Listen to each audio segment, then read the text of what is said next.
baaladan baraha bulshada internetyada waa silaax ذو حدين waa hub laba af leh hubka marka laba meelba way u isticmaali kartaa jaanibka khayrka waa u isticmaali kartaa ama jaanibka sharta laana nafsadiisa dhan waxay noqonayaan mid yani la hogaaminayo oo la hagaay waxa hogaaminayo barihi bulshada isticmaal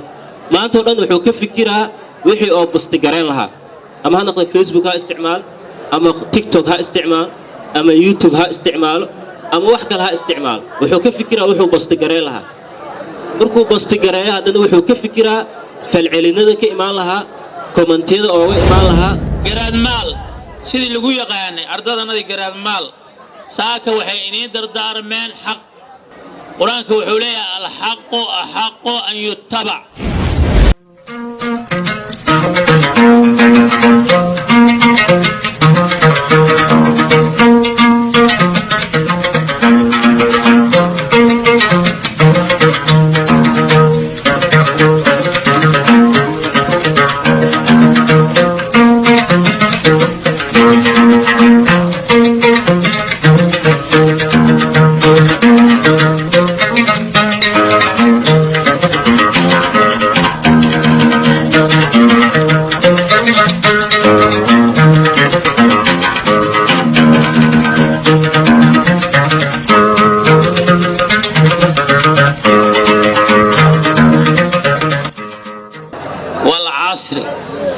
إن الإنسان لفي خسر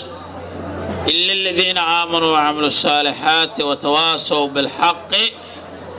وتواصوا بالصبر إلهي سبحانه وتعالى سورة داس قابا وحنوغو شيء أرين مهمة أرين تاسو ذات كدن إني كسوين خسارو إلهي يرتوحو قدارتي سبنك أما صلاة عصر وحول إنسان كودن خسارة كسوين إلا أفر أرمود ذاتك لغا يلمان إلا الذين آمنوا ذاتك إيمان لغا يلي أركان الإيمان أركان الإسلام وعاملوا الصالحات هذا عمل فلا أعمال صوبا وتواسوا اسكدر دارما بالحق حق اسكدر دارمين وتواسوا اسكدر دارما بالصبر قراد مال سيدي اللي قوي يقاني أردادنا دي قراد مال saaka waxay inii dardaarmeen xaq quraanka wuxuu leeyahay alxaqu axaqu an yuttabac xaqa oo xaqnimo badan in la raaco baaladan baraha bulshada internetyada waa silaax ذو حدين waa hub laba af leh hubka marka laba meelba way u isticmaali kartaa jaanibka khayrka waa u isticmaali kartaa ama jaanibka sharta أنك هدانا هاي بعض وحبرشة وإنا استعمالنا لنك خيرك ساسمتها بسماه هدي أن داونا إنه وحخير لإنا داونا هدان وحقورنا إنه وحخير لإنا قرنا هدان وحباهين إنه جاري السؤال إنه ويدينا وحبات كباه إذا براه برشاة أو عيبة وهس أجر ما تكيلي إثم يجدو تن قيام الساعة وكوس عرا وحخير لهدان باهيدو أو نشري تاني قيام الساعة أجر كذا وصعنا أساس معاك من الخير كوابدين طرق الخير وعاكمل والكلمة الطيبة الصدقة كلمة طيبة أوفي عن هداك كويس وصدقوا قرآنك محوليه يا أيها الذين آمنوا اتقوا الله وقولوا قولا سديدا وحان اسكدر دار من نفتي إذا نفتي النبأ براها بالشدة وحان خيرهين إن أنا كوهلن وحان خيرهين إن أنا دقين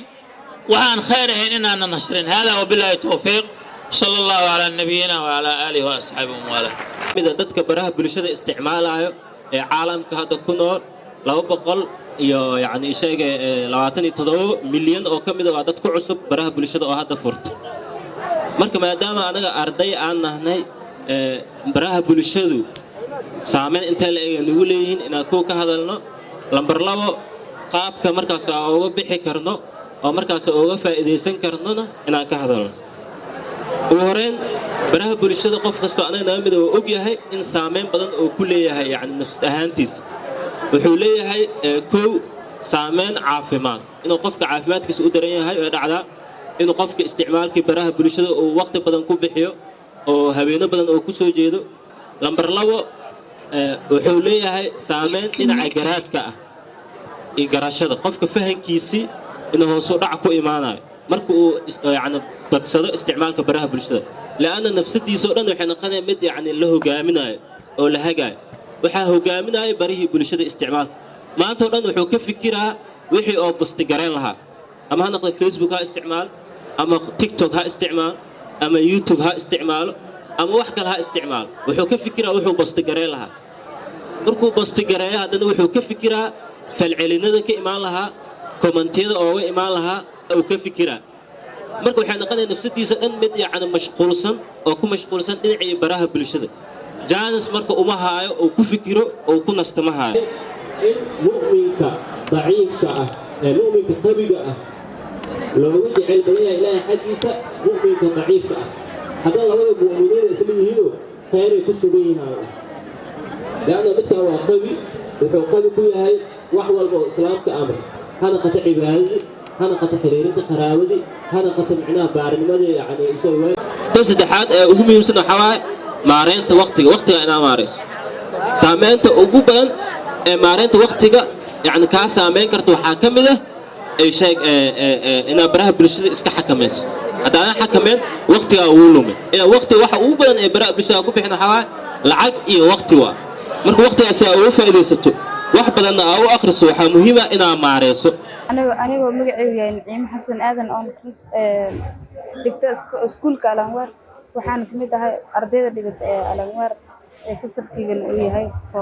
Common C maanta waxaan ku faraxsanahay in ay soo booqdaan ururka wacyigelinta iyo waxbarashada ee Garadmaal maanta barnaamijka ay noo soo jeediyeen aad iyo aad oo wax badan ayaan ka faa'iidnay noogu digeen baraha bulshada waxaan rajeynayaa inaan wax badan aan ka faa'iidno iska dhaafno aan waqtigan aan ku bixinin insha Allah wixii maanta ka dambeeyo wacyigelintood aan wax badan aan ka qaadano insha Allah